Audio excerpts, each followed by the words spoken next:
চাঁদটা ঠিক আমার মতো, রোজ রাত এলে এসে দাঁড়ায় সে আকাশে, নীরবে তাকিয়ে থাকে পৃথিবীর দিকে, কার যেন অপেক্ষায়। চাঁদের আলো খুব কোমল, তবুও একা, তার হাসির মাঝে লুকিয়ে থাকে হাজারটা না পাওয়ার ব্যথা।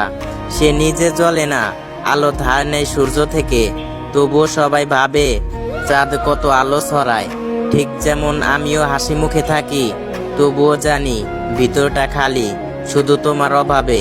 চাঁদ দেখলেই তোমার কথা মনে পড়ে, কিন্তু তুমি দূরে, ঠিক যেমন দূরে চাঁদ, কিন্তু ছোঁয়া যায় না। হাজার তারা থাকলেও চোখ খোঁজে শুধু চাঁদকে, তেমনি হাজার মানুষ থাকলেও চোখ খোঁজে শুধু তোমায়। রাত বাড়লে চাঁদ হেলে পড়ে ধীরে ধীরে, তবুও কিছু বলে না, শুধু দেখে যায় চুপচাপ। সে অভিমান করে না, অভিযোগও করে না, তবুও তার আলোয় যেন কিছু একটা কষ্ট লুকিয়ে থাকে। আমিও ঠিক চাঁদের মতো নীরব, নিঃসঙ্গ, ভালোবেসে ফেলা। আর তুমি, তুমি হয়তো সেই আকাশ যার কাছে থেকেও মন কখনোই পুরোটা হয়ে উঠতে পারেনি।